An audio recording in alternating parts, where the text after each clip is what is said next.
อืมปลาจากธรรมชาติมันก็แซ่บสบายดีพ่อแม่พี่น้องทุกคนเด้อมื้อนี้แวะมาหาน้องใจมาเลาะชนบทแล้วก็แวะมาหาน้องใจคนงามหน่อยหนึงเนาะ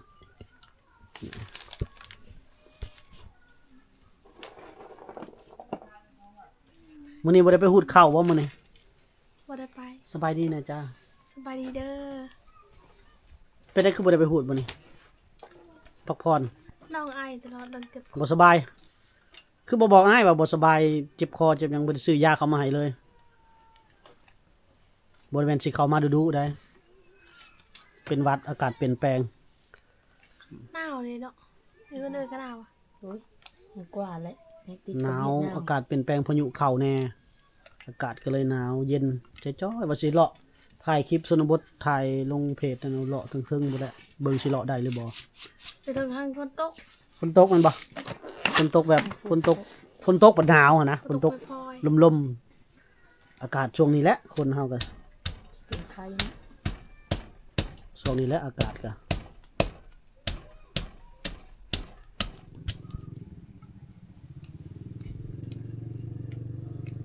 น้องใจเฮ็ดหยังก็ล่ะ ๆตำทั่ว ตำทั่วมันทั่วให้นะบ่ ทั่วให้ ใหญ่อะเนาะมืออ้ายไปน่ะมากน้อยๆนึง ทางฝุ่นเด้ทางเขายังบ่สุกฝุ่นหลาย โอ้ฝากอันเขียวๆน่ะเนาะยังบ่สุกอันหลายเนาะอ้ายไปเลาะหมองเขาสุกมันบ่เห็นเด้เนาะรู้จักว่าอยู่ในไร่เพิ่นฝากนั้นหลายอ้ายไปปิดเอามือกินแล้ว บ่ทายน้องใจพาไปปิดดอกหมกถั่วสดๆเนาะมื้อนั้นว่าน้องใจว่าหิวข้าวเนาะบ่ได้พาเลาะหลาย ว่า แล้ว บ่ออกแล้วมาเลย ถ้าบ่กินข้าวอิ่มครับอยากเมื่อยอีกเด้บัดนี้เนาะกินข้าวอิ่มแล้วก็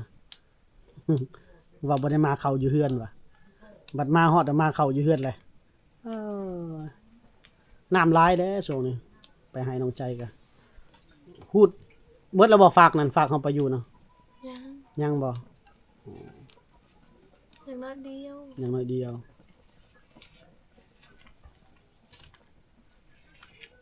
มักทั่วสดๆจากไห้เพิ่นได้ทุกคนเนาะ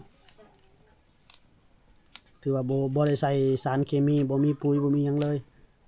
ธรรม ปี ชาติ หนึงได้กิน อืม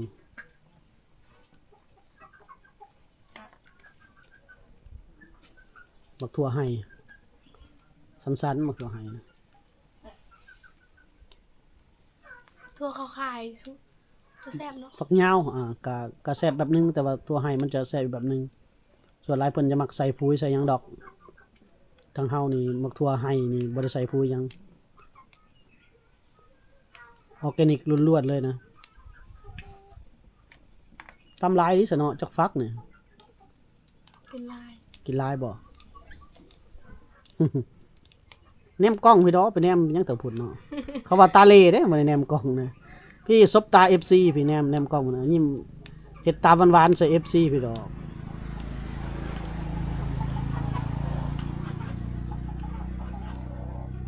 ลูกหานคอนอุ๊ย นี่เพิ่นเฮ็ดกินนี่บ่ตะพดคักเลย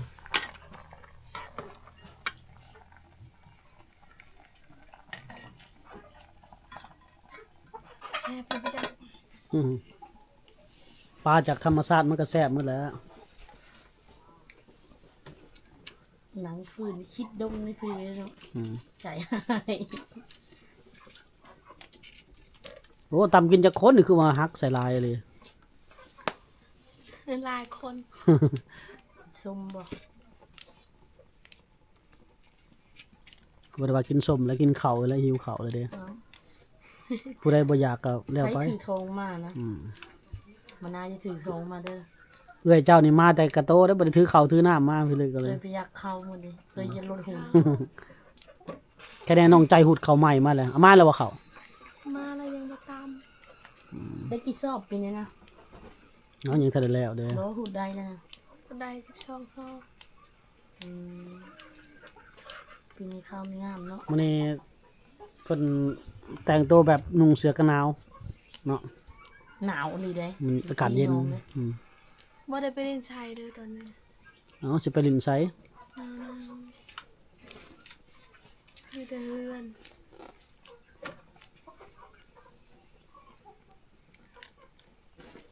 ไปสอนก็บ่แห้งแล้วเนาะหนาวๆเนาะ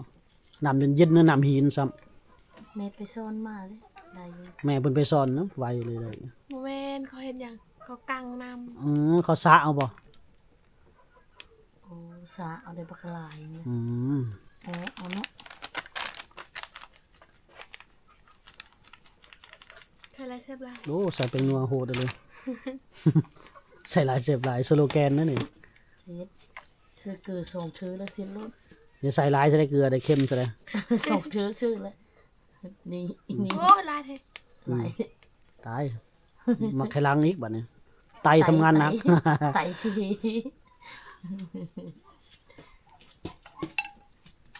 เราซาเอาเนาะนั่นแหละจะได้หลายอันนี้ซาเอาน้ำ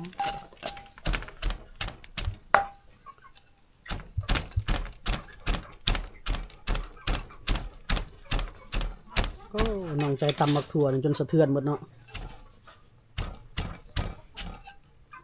ผู้สาวผมแดงพุ่นน่ะ สาวผมแดง ถึกสุดเด็กเลยบ่ผมแดงนี่ถึกใจแล้วเนาะ ยังมีผมดำเลยมัน อ้ายว่าสิซื้ออันยาย้อมผมให้ลืมเลยเด้ย้อมผมดำนะ FC ว่าก็งามอีกแบบหนึงคือผู้สาวญี่ปุ่นเพิ่นว่า เออ คือสาวญี่ปุ่นผมแดงหน้าขาว เอ้าอ้ายก็เลยว่าบ่ซื้อก็ยะเอาแนวนี้ละเนาะว่าคือสาวญี่ปุ่นรู้จักบ่สาวญี่ปุ่น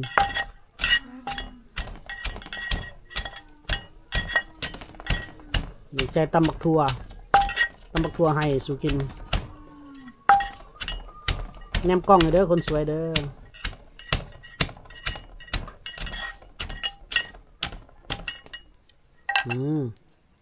น้ำเพชรเข้าตาแท้ๆ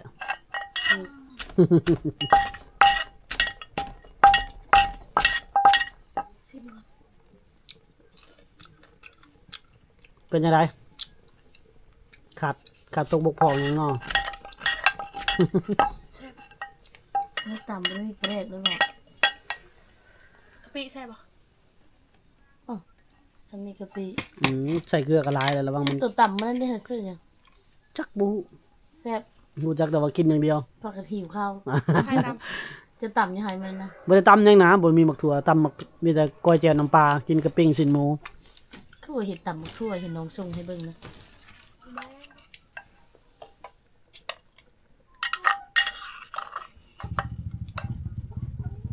ตำหมักถั่วแล้วกินกับข้าวบ่หรือกินลิ้นน้องใจ กินกับข้าว อ๋ออย่าไปกินลิ้น แซ่บแล้วกินกับข้าว แซ่บบ่มีปิ้งซีนน้ำเนาะมีปิ้งซีนตำหมักถั่วโอ้ได้เรื่องเลย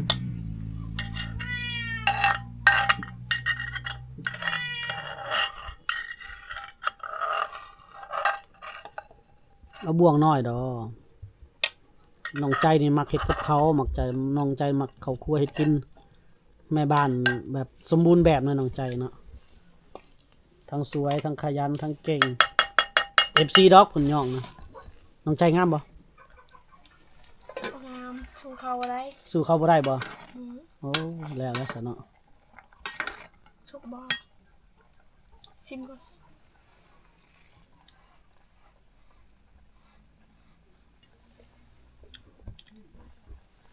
เป็นอะไรเหรอ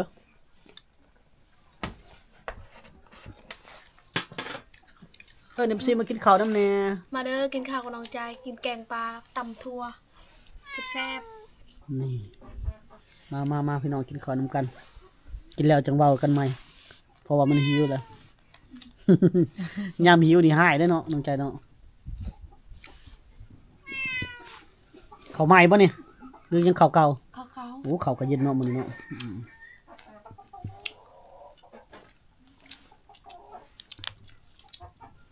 แซ่บๆกินข้าวตำบักทั่วนี่แหละครับโอ้ปิ้งชิ้นหมูมื้อนั้น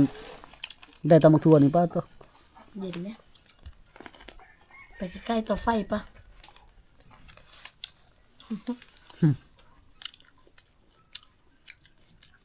จังหน่อยหนาวแห้งกว่านี้แห้งกระเตกแล้วห้างสิเฮ็ดหยังก็ยังยาก เสื้อกระล่มนะเขาถ่ายน้องใจก็บ่งามเล่นน้องเจอมันยุ่งยังเล่นเนาะ แต่งตัวเซ็กซี่บ่ได้แล้วเนาะหนาวๆเนาะขากระลายอีกเห็น ไม่ได้ไล่แล้วต้องเตะหืบนะ เป็นเกล็ดเลยเนาะ อย่าเบิ่งจะนาเราในหนาวๆนี่เพราะมันเลยนี่ แล้วน้องใจก็บ่งามนั่นผู้สาวเขาว่าเบิ่งผู้สาวกันเบิ่งตอนยามหนาวนี่แหละผู้ใดงามผู้ใดขี้ร้ายกันโอ้กินข้าวอิ่มแล้วมื้อนี้น้องใจพักผ่อนบ่ได้หูดข้าวให้เด้อพอดีวันเสาร์เนาะ วันเสาร์มื้อวันอาทิตย์ มันมื้อก็พักอีกมื้อแฮะพอดีได้พัก2มื้อวันจันทร์ลุยต่อ โดย ยังหลายเติบเลยเนาะยังบ่ได้ครึ่งหนึงซักนะ FC ว่าเป็นหยังบ่เอามือบ่เอาเกี่ยวเอา FC ขีดกระจัง บ่เกี่ยวก็ได้ เกี่ยวก็ได้เนาะ แต่แง่งบ่ไหว แห่งหลายขั้นตอน เกี่ยวเราจะไปมัดแล้วจะเอามาเหยียบมาตีอีกอันหูดเต็มกระสอบแล้วก็แบกมือไวกว่า แต่ว่าเขายันเจ็บมือนะ FC พุ่นน่ะบ่น้องใจนี่เผาเพิ่นเปลี่ยนศาสนาเลยเด้คริสเตียนแล้วได้เนาะคันเผาบลูนี่บ่ได้เด้เนาะถือผีเนาะบ่ได้เกี่ยวบ่ได้เด้เนาะ ก็มียา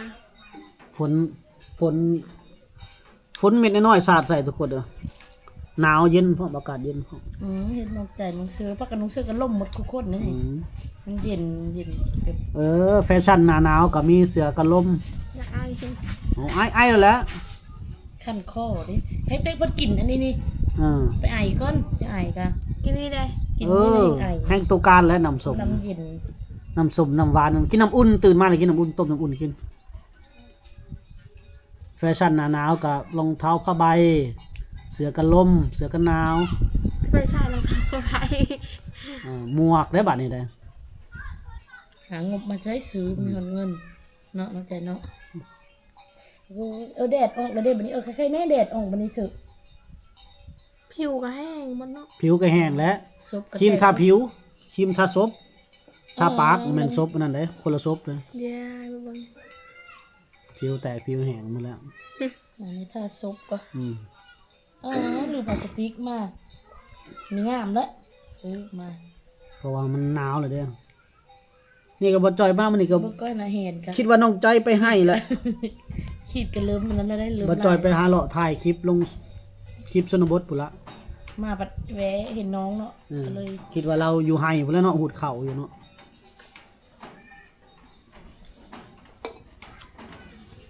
มื้อนี้ก็พายุเขามันหนาวเนี่ยไปบ่ฮอดไสดอก เติมเนาะ เฮาหน่อยก็กลับบ่ได้หลายก็ได้2 EP แค่นะพอบ่ลุกค่าน้ำมัน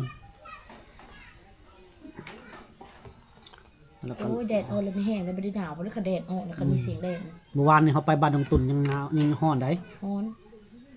มามื้อนี้บ่ร้อนเลยเด้อมื้อนี้ มาบ้านน้องใจไปติดกับละโก้ชายแดนเนาะ ติด มัน แส ก็ ดง ห บ่ นา ต้อง วดิ เขียน มันก็คือกับอยู่บ้านเฮาหั่นแหละติด น้องใจมักอากาศหนาวหรือมักอากาศร้อน มากะฮอน มักร้อนบ่เอ้าไปหูดเข่าก็บ่ไหวแล้วร้อนบัดร้อนไปหูดเข่าได้จังไหวซะ ไว้ ไหวเนาะสมกับว่า FC ว่าคือผู้สาวญี่ปุ่นเลยเนาะหน้าขาวผมแดงเลย ก็งามนะ ก็หน้าเราเห็นผมแบบนี้นะมันหน้าเราขาวขึ้นหน้าเราใสขึ้นแต่ผมดำแบบงามแบบนึงแบบ ยอมบ่ให้ยอมบ่คุม งามแบบธรรมชาติงาม สิ แบบ ไปย้อมสีน้ำตาล บ้าน หาเงินย้อมก็หมดงบย้อมสีน้ำตาลนะไปย้อมขึ้นเองคือว่ารู้สึกว่าผมดำหน้าก็คึ้มเข้าไปหมดเลย มันสีสันมันก็ในหนึงอีก เออ บ่งามเพราะว่า เพชรก็เว้างามว่าแม่ผมดำนะแม่เท่าแล้วได้มันเพชรว่ะอย่าเว้ากว่าแม่ว่ะแม่ยังน้อย ลูกสาวดีใจแล้วเห็นแม่ย้อมผมดำอีแม่อย่าไปย้อมอีเด้อสีน้ำตาลนะเด้อ รู้สึกว่าว่าหน้าแบบบ่ใสแล้วนะเอาสีดำนี่ซื่อแล้วนะ ให้บ่าวจอยย่อมเบิ้งผมแดง แห้งใสแล้วปีกายนี่ก็ย่อมนะเป็นลักอายเขา เห็นเมียย้อมเพิ่นก็ย้อมแล้วจะได้ค่อยพาย้อมอีก บ่ย่อมแล้วปีนี้ มันบ่ได้ มีสิ เท่า สิไว้ผมยาวแล้วสิบ่ตัดผมนะ เว้นเก่าบันเมียแต่งดองเลย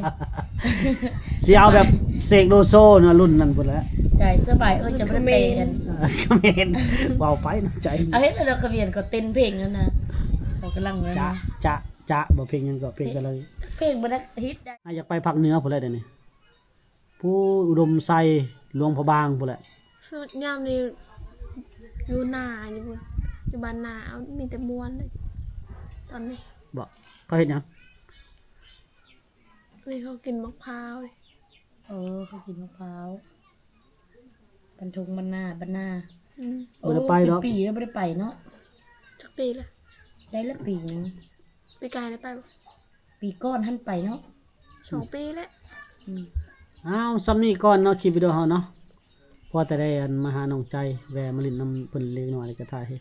FC เพิ่นหายคิดฮอดหายคิดถึงพบกันใหม่ในพี่หน้าสำหรับพี่นี้สบายดี สบายดีเด้อ บ๊ายบายนะยิ้มมันหวานๆหน่อยได้ยิ้มเป็นบ่หวาน เอาบ่เป็น